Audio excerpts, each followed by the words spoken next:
You Are not alone. You are not alone. You are not You are not alone. alone. You You're are not not alone. alone. You are not You are alone. not You are alone. not You're alone. not alone. You are not alone. You're not alone. You are not alone.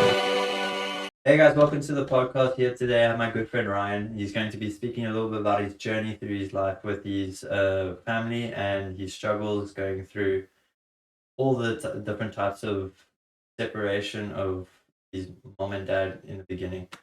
Can you speak a little bit about what happened in the beginning? Yeah, listen, the parents' divorce happened when I was about 12 years old. My birthday's in December, so it was like 11 to 12. It was one of these situations where you kind of felt it happening. Like parents never slept in the same bed. They Yeah. weren't doing those ideal coupley situations. And you kind of just felt it. It came to a day when they sat us all down. I've got two older sisters, and we were in the house, and they just said, "Listen, it's not working." And I remember that moment very distinctly when I was 12, and it just kind of shattered me. I ran to my room. I imagine it was also very confusing because obviously as a young kid, mom and dad love each other, like nothing's gonna happen. Yeah, listen, it was one of those things where I ran to my room and I just burst into tears. I remember my mom coming and just saying, "Listen, it's going to be okay." And from that day onwards, for the next couple of years, life was never quite the same. And how did your parents' separation impact you, like emotionally? It was huge. It was huge how one event can alter a kid's life forever. I was mentally aged by 3 years. A 12-year-old can't possibly fathom a divorce. Yeah. So when I was 12, I was mentally 15 years old. Mentally, it was a lot of trust that was destroyed. Marriage is meant to be something that brings people together and they are abided by it. And then physically it wasn't too much until probably about a year or two later with my tennis. That later on in the podcast we can talk about it, but that was when really where it really showed its colors of why the divorce was such a big deal for me, because as a 12-year-old it's so hard to actually deal with those emotions, and that was exactly it. The emotions got too much and I wasn't able to actually sense and get a grip of what was actually happening. Yeah, and I imagine it also have affected your social life, and because it was also you had this whole mentally challenged part of your life now that you don't know what's going on with your family. So I imagine it affected also your social life as well. Like you don't know who to trust now because obviously that trust from your family was broken. Yeah. Now, Listen, it was so tough because we went to a certain school where mommy and daddy were perfect. yeah, You kind of just you felt that like mommy and daddy both have money, and that's how you go about it. And there were a few kids at the time that were going through a very similar thing, maybe even younger, and you just kind of felt you had to just fake it. yeah, You kind of just division. yeah, you just had to. How are you? "Oh, I'm fine. I'm good." And even as a kid, you're just kind of even more so just saying, "I'm fine. I'm good." You're pushing the boundaries. You're pushing it down the bottle as much as possible, and those feelings aren't really coming up to the surface as much because you're just saying, "I'm fine." Yeah, I mean that term alone is when someone says, "How are you doing?" I'm fine.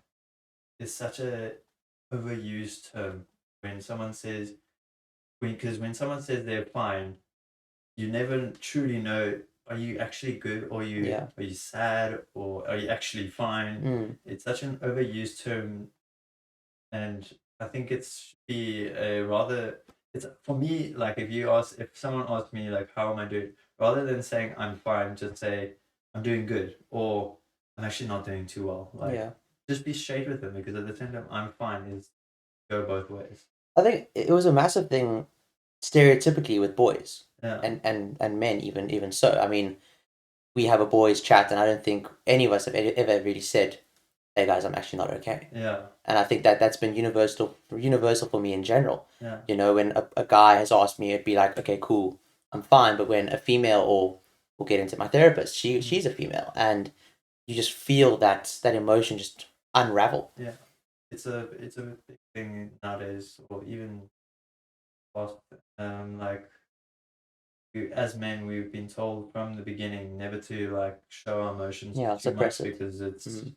not seen as cool or Manly enough. masculine Yeah. or anything like that. And to be honest, it's okay to share your emotions. Obviously, like when you say when we like as guys, like if you go and hurt yourself, but you're like we normally say that just walk it off. Yeah, I mean, my dad was prevalent for that. I mean, I remember getting a stitch for the first time playing football. It was my first ever stitch. I felt my stomach concaving inside of me, and my dad just said, "Walk it off." Yeah, walk it off.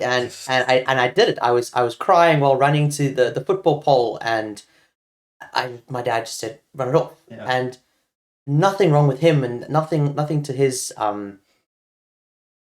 nature. You know, that was just the man he was, and the man he wanted me to be. That strong, independent. For sure. Like, I get it to the certain point of like that some things we can't all cry over. Like sometimes we do just have to suck it up and just carry on it. Like otherwise men wouldn't be who they are today because at the same time life isn't fair. 100%. No, life is never. I mean, your story says that enough. Yeah. You know, about a kid who did essentially nothing wrong and got very, very unfortunate at the time, and all you could have done is taken it step by step, and that's what you did. And I think that's why this podcast is why it does what it does. You know, it gives that platform for people just to share and feel that sense of camaraderie. And I'll tell you how happy that makes me feel that you can kind of get that sense of what we're doing here, but at the same time it's on everyone's perspective on how they look at us. And but what you just said is exactly what we're trying to do with You're Not Alone. And yeah, I just want to say thank you for saying that. A lot. No, always. I think You Are Not Alone didn't make sense in the beginning. Yeah. I think people know that we are very good friends and we've been friends for years. But even for me, I think your friends are usually your biggest haters and your biggest supporters. You know, I think the amount of conversations we had, I was like, Luke, what are you actually doing? Yeah. And it took me so long to actually understand, and only doing the research of what You Aren't Alone means and how it feels. And then I read through your story, and then me coming on the podcast today, it gave that sense of, okay, I finally am on board with what's happening. I've walked into this room and gone, there's an atmosphere here. You know, there's an atmosphere of you are wanting to help. And I think that aligns perfectly with what the world needs today. Well, that's what we're trying to do. Yeah, I mean, step by step. You know, I think that's only going to happen naturally. I think more podcasts, more crackling mics, and everything. You know. Oh, everything. Did you notice any changes in your own behavior or outlook on life as a result of your parents' separation? I think anger was a big one. You know, I was always brought up as a very passive kid. You know, like at tennis and sport in general, whenever I missed something or I made a mistake or I lost a match, it was never to my detriment. You know, I never worried about Yeah, well, yeah, I never threw my toys out the cot. Yeah. You know, I didn't smash my racket. I didn't blame anyone. You know, I just kind of moved on. Yeah. And when the divorce happened, I was only playing tennis at the time because that was my sport. And I just felt angry. You know, I'd miss a shot that is a routine. I'd make it 9 out of 10 times and I would get upset. Yeah. And practices felt like a chore instead of something I loved. You know, I loved the sport. I was playing it since I was 4, you know, and then it got to a point where I didn't quite understand why was I so upset. Why was something that I was the best at and something that I loved and put so much time and effort into, why did it annoy me so much? I mean, like I think with anything really, with especially when it comes from such deep anger from one, like what you went through, like even myself when I went through my circumstances, and I wanted to do yachting and whatnot, I got angry at myself because I wasn't able to do what I was used to do. Yeah, your body didn't allow it. Like I wouldn't be able to it would be the simple things. It would be like I wouldn't be able to do a lifting job that we had to do or clean the boat because my legs would get cramps or my back would get cramps. And so used to it being simple, Yeah. and then It's so routine, yeah, and I know this podcast is meant to be about me, but I mean, I remember that experience exactly when you did it. I mean, you went over to Spain and you were looking so much forward to it. yeah, You loved it, you were so keen for it, and then just something shifted. And I think that's when You Are Not Alone was created. After that, I wouldn't say abysmal trip, it wasn't the best trip for you, but it's definitely grounding. yeah, I mean, it was a bit of a failure, Yeah, in the nicest way, but a failure is what created this company. Yeah. And it gave you that time. mission failed. Mission failed, we'll get it next time. Yeah, definitely. But my behavior, it definitely did shift, but for unknowing reasons at the time. Yeah, because you had no clue. I had no clue what I was feeling, what were these emotions. I mean, I was 12. I mean, I can't ask any 12-year-old, what are you feeling? Yeah. And you kind of look at yourself and you go, I don't know, what am I feeling? And like I said, that bottling up emotions, just shoving it down, saying I'm fine, led to that explosiveness of that glass shattering. That massive quote of you bottling up your feelings. You push it down so far that you can't really grasp the concept of what you're feeling. And I think that comes in later. Were there any specific challenges or conflicts that arose between you and your parents during the separation? I think there was always going to be that, yeah, but also that debate of what side. Yeah. Since I was so young, I wasn't over 18 years old, so I wasn't legally allowed to choose who I lived with. Yeah. And it wasn't that thing of joint custody as well, if you want to get more complicated. Both my sisters were well over the ages of 18, so they were able to choose a side, per se. Yeah. I was 12, I went with my mom, that was the easy decision. My mom was and is everything to me, and that was the easy choice. I didn't have the choice, but it was the easy choice at the time. I didn't really talk or see my dad for a year. I held a very big grudge to the fact that I blamed him for it. Yeah. And I don't even think I had contact. I think I might have even just ignored him for many, many times. I remember we went to this one party and I asked you how's doing at home and whatnot, and you was just saying then I asked the question, or probably really Yeah. but I asked you how's your dad doing and whatnot, and then I don't want to talk. Yeah. I think it was probably just such a sore point. Yeah. It was like that point. And also at the time, I was living in West Beach and we moved all the way to Milton. A 5 to 10 minute morning trip to school turned into 20. Yeah. I wasn't near any of my friends. You guys lived in West Beach still and all in the area. And that was a massive shift. Yeah. I only ever saw my mom and my sister at home. And it was that difference between having 5 people in the house to having 3. It's from having a relatively sized house to a lot smaller house. There were so many things that were just changing. And also my mother and I, we also fought a lot because, you kind of need both sides of the parenting. Yeah. You usually need that good cop, bad cop.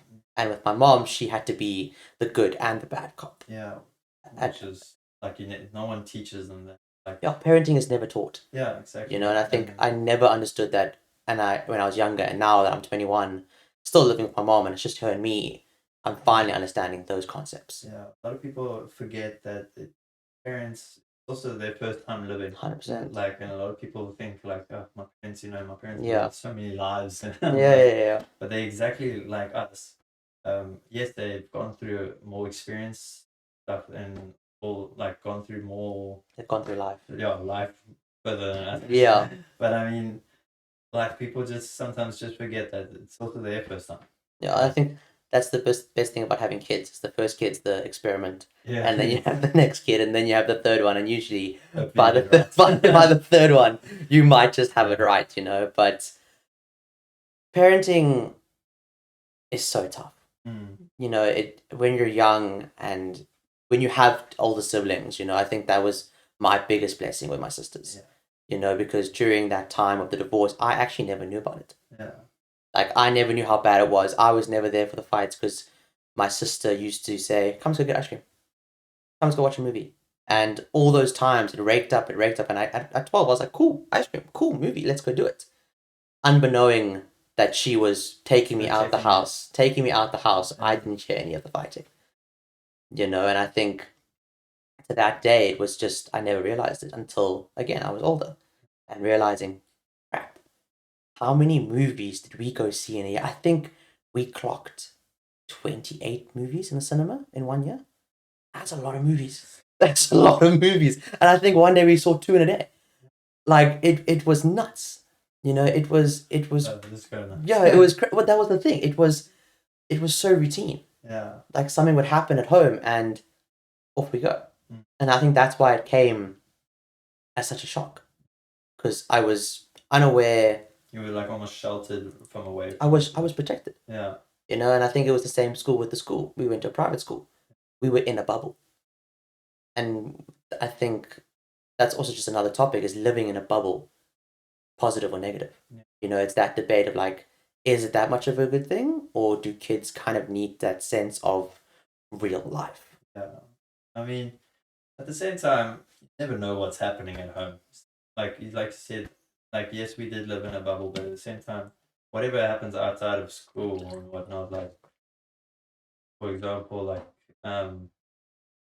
Joel, for example, like you would think he's a private kid, but you think he's living a glamorous life as well. But like, their family is so like, they're very humble, and you would never think, like, since you go to a private school, you would like fancy house, but they live a very humble life. And that was also that stereotype. Yeah. That huge stereotype of going to that school and everyone's an owner of something, someone's a CEO of a company, someone's invented iPhone, and that was just the thing we got. But then you meet people from different schools, and you kind of get that sense of, okay, this is another life. Yeah. This is the grateful life we got to live. I mean, geez, you look at the school, you look at the things we have or had, and now you look at it and you're like, wow, forever grateful for that.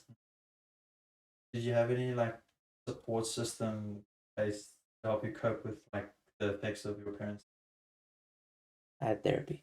I had therapy, and there's still this huge debacle about therapy, and it's frustrating. So I studied psychology and did it for 3 years. I got my degree, wanting to do more, taking a gap year this year.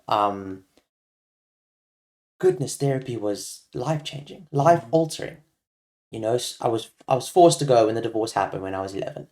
I remember it was what's that, grade 8, July, September. I will never forget it. And I saw this lady, Sam. It didn't click. When you sit with someone and you're going in there with your most raw feelings. That is therapy. They know everything. There's nothing. I mean, the door is closed. Literally, you are closed off as a person, and that door is closed. And Sam, she tried to do traditional, like played games to get me to talk about sadness. I hated talking about sadness. At the time you're a kid, I was a boy. I didn't want to talk about sadness. Yes, I went to therapy, but I was there to talk, and I didn't want to talk about therapy. But every time I was there, every week, we played these games. We play that, what's that block game where you take the block off and you put it on top? What's the game? You're gonna... Anyway, whatever that game was called, you used to play that, and then you used to play like the stick. You pick up sticks, and every time you took a stick out, you would have to take an emotion and then take a question. And I think I saw her for 3 weeks, and I hated it. Hated going to her. Didn't want to talk about my feelings, and then we tried again.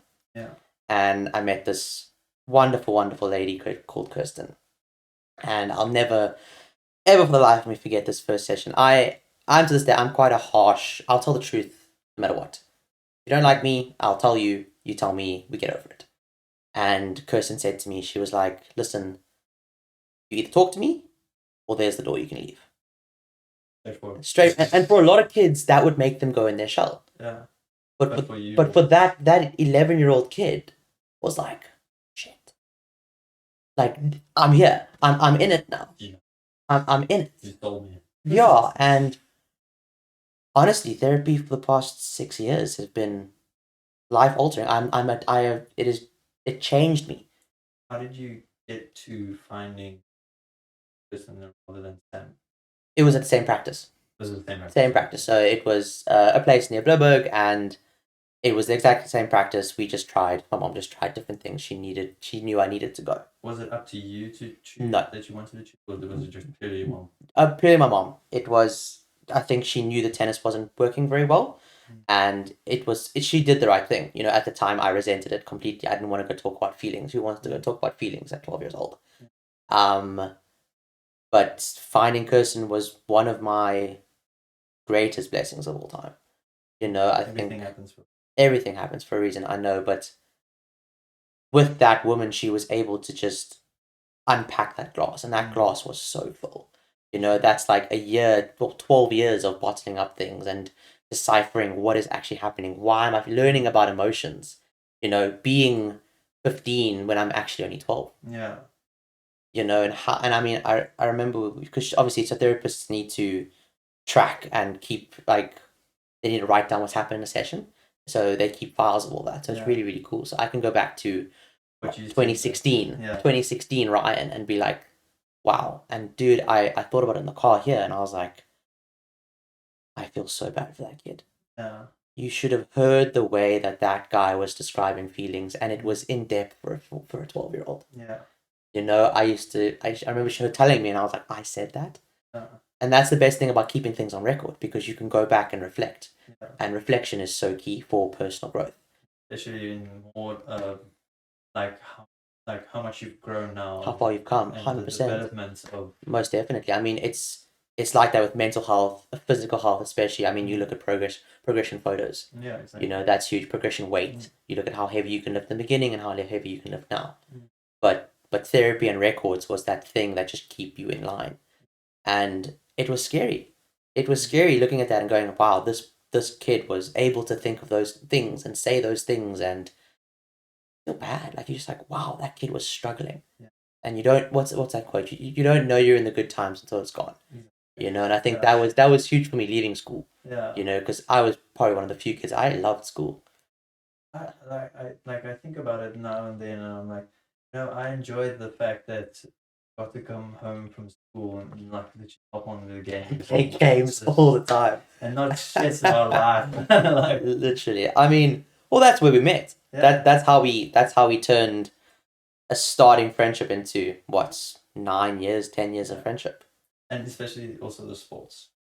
Oh, sports was, I mean, it was rituals. It was routines. It was, you went to school, you started school.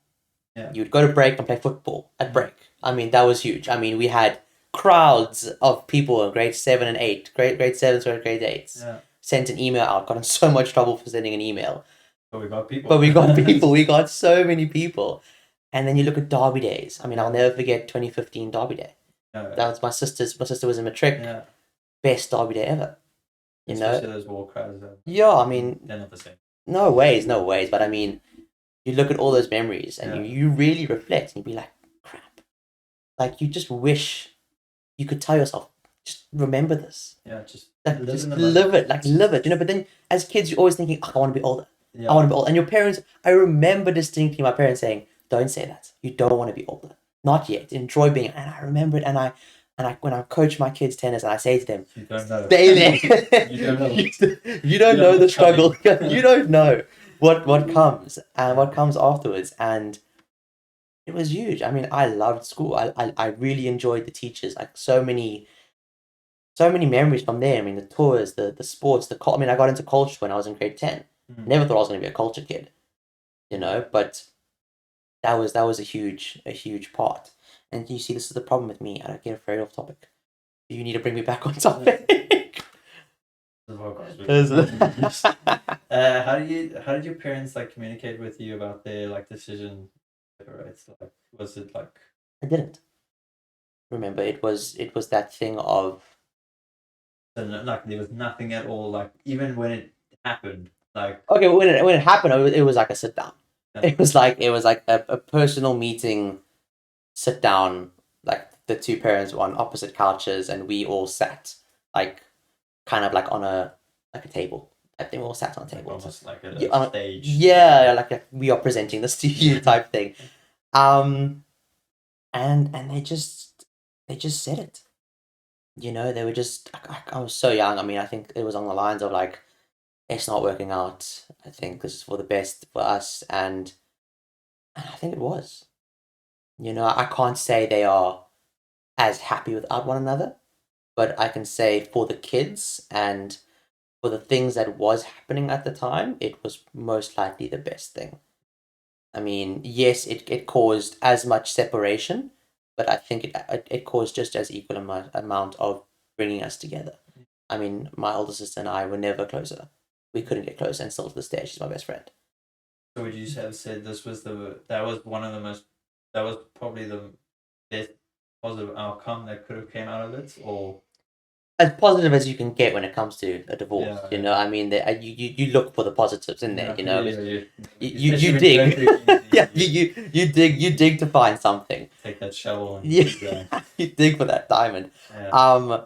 But yeah, I think, I mean, she's gonna kill me for throwing her under the bus, but I mean, it was our first day of moving, and we had our two dogs in her car, and golden memory, and we turned the circle, and our one dog fell out the window. Which one, Bear? It was Bear fell out the window, and we, like, you know, when you have that realization moment, and you look at each other, and we both went, "Don't tell mom," and we didn't tell her for 4 years, 5 years. We never told her, and so that day, and then we finally told her, and she just let loose, and she was so upset. But It's alive. it's alive. It's here. It is now 7 years old, 6 years old. It's fine. It's still a long clock. Yeah, it's still the beast. It still had to kill two dogs. But that memory would have never happened without the separation. Exactly. You know, and all the 2, 3 rented houses that we lived in after would have never have happened. You know, and who's to say life would have been better without it? So, like, what was like the best? What was the best lesson you learned from that? Goodness, there were so many. There were so many. I have. You can even I've summarize it if you got want. like 4. I think the first ever rule I actually got taught was the number 5 rule. So this one goes, if it's not going to matter in 5 years, let it go. And that was prevalent in my progression because I was a kid, and I still am a little bit. I love control. I think everybody loves feeling like you're in control of something, Yeah. you know. And when something gets like out of control, you start losing. You get scared, and then you don't benefit anymore. And this number 5 rule really helped me just get a grasp of something, you know. And you can't really go, this divorce isn't going to matter in 5 years, you know, but you can set the things that you can control. Yeah. You know, and there were so many things like, if you can't control it, let it go. Because if it's uncontrollable, what are you going to do? You know, I can't control that it's going to rain on Monday. Yeah. And if I'm going to be upset about raining tomorrow, that you're just going to be upset. Yeah. You can pick and choose what you can get upset about if it's in control. You know, and during the process, it was that thing of letting go. Yeah. That was huge. I mean, letting go of something is such a massive power. And a lot of people can't do it. Like, I speak to a lot of friends and I say to them, like, just let it go. Yeah. And they say to me, I can't let it go. It's on my mind constantly. I overthink. I am very lucky that I was able to work on my mental health. Yeah. Because from that mental health, I'm able to just blank out, to space out. It's very hard for people to sometimes think that once you let someone in, it's like almost like you kind of like, let me like put it in for an example, like me telling you a secret, but now I've told you my secret. Now you're always worrying that you're going to be telling the whole world. Yeah. And I think everyone has this mental block in their head that can't share it with people, because at the same time, what would people think of me? Yes, it's that doubt of judgment. Yeah. You know, and if I make a podcast for the first time, what are people going to think? Yeah. You know, and you kind of just you set that aside, because if you're going to live in that fear of judgment, what other people think, you're not going to live.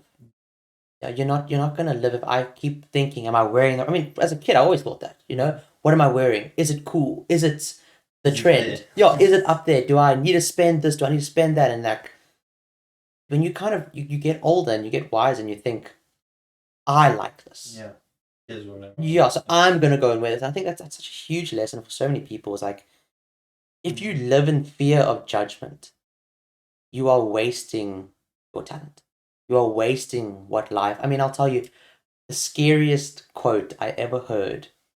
It's a bit morbid, but it's I don't know. I think it was don't know who said it, but they said my biggest fear is lying on my deathbed, going to heaven or whatever you believe in, and a God Yeah. is there, and he is showing you.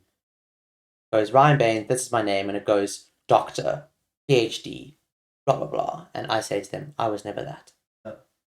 Like all your regrets. No, it's the things I was meant to be, Uh, and I never achieved it. yeah, that's sure. And bro, it thumped me for the longest time because I was like, shit. I heard a similar quote where you get to heaven and God shows you all your like all your regrets. Mm, Where in life a lot of people like say, oh, what if I did this? the what ifs, yeah. Mm, The big what if, or should I have done this? yeah. And it shows you all of that, and then at the end of the day you kind of like look, damn, what today, like what did I do today that was like significant? Like what Yeah. makes tomorrow just Yeah. So I hate being 20 yeah. and I hate having social media Yeah. because you look at all these influencers and Instagram people who are 21 and millionaires and living on these yachts, and I look at them going, what?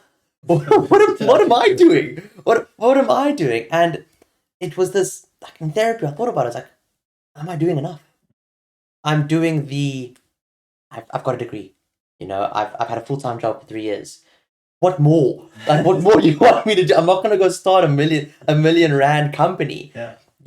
And I actually deleted Instagram for a while Yeah. because I was like, it was just too much. And I love all those quotes and, like, when they're black and white and they have like that motivational music in the background, and you just Profile feel picture.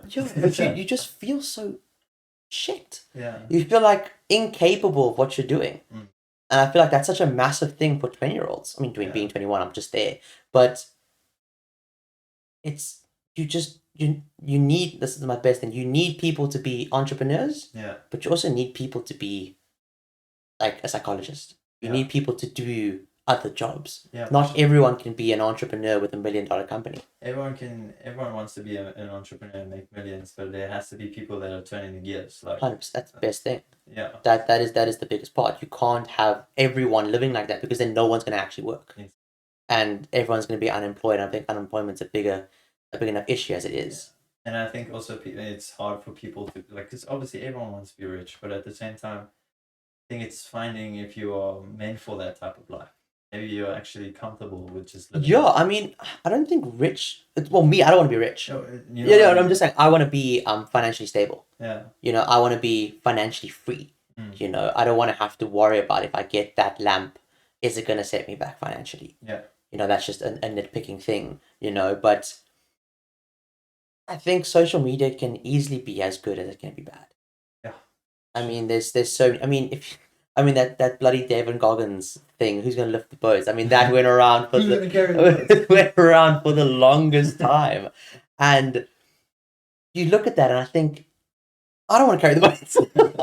I don't want to do it. I mean, you get those guys that are like, I want to carry the boats. And cheer you on. yeah. And then you get other people that are like, oh, I want to fucking carry the boats. I don't want to do that. But it doesn't mean that I'm not hardworking. Yeah. It doesn't mean that what I'm doing is insignificant of them. Just because I see people like you, just because I see you owning a company and me doing studies and now taking a gap year. Yeah, nothing. There's no difference. It's just different boats. Yeah. It's literally different boats and different passions. I could never do yachting. I don't like the ocean. You could never do like psychology. I don't think you would ever want to do that. So everyone's got their own thing. Yeah. Everyone's got their own destiny, their own choices, their own whatever. And I think, yeah, that was something that you learn as you get older. And I think that's the biggest thing when someone says to you, you'll learn it when you're older. Like the worst thing. What's the best advice you've ever received?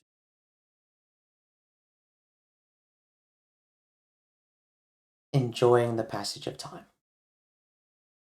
So for me, that is when you're going through a tough patch, when you're going through something, you kind of look at it going, no matter how shitty this is, I will enjoy the passage of time. A lot of people say, "Why me?" Essentially play the victim. Yeah. You know, and I mean that quote. I mean, it's been a rough year. You know, I mean, finding out I missed honors by 2%. Yeah. You know, now planning a gap year. It's not studying this whole year. It's that sense of I failed. Yeah.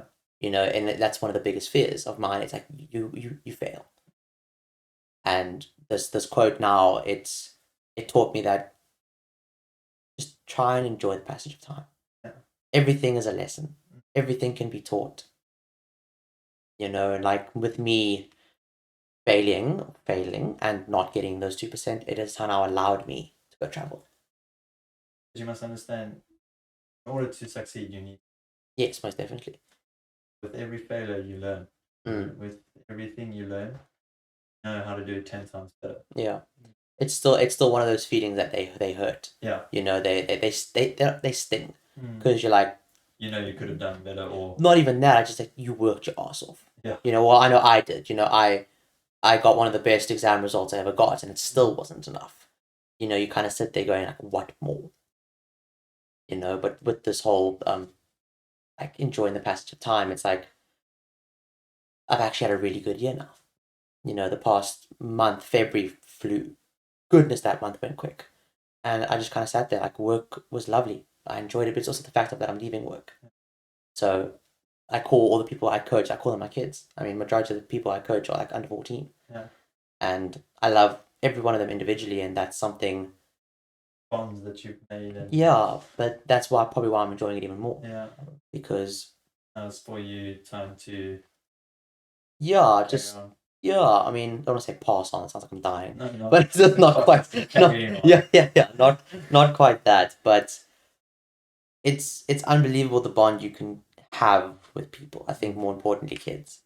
That's what I love doing this. I create more of a bond with people, even people I've never met. And now that I've known you for. It's like grade 5. 4. I've met you in grade 4 and we became friends in 21. You're what? 10 in grade 5. 10 years.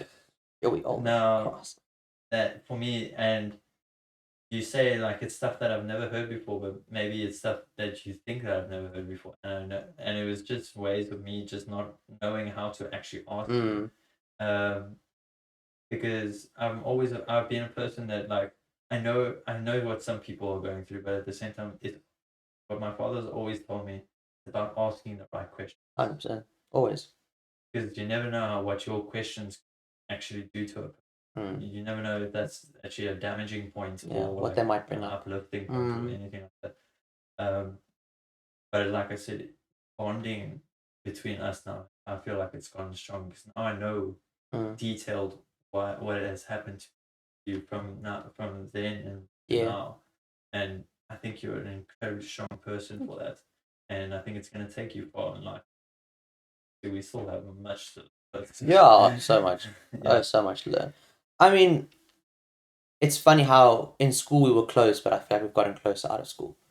We see each other once a month, maybe. Yeah. Like if we're lucky, because we live opposite sides of the world now, and you're so busy and I'm so busy. Yeah. It's like, but when we have that one evening or that one time we go out to something, everything gets told. I know about your whole life. Okay, you can go away now, and I'll know about everything.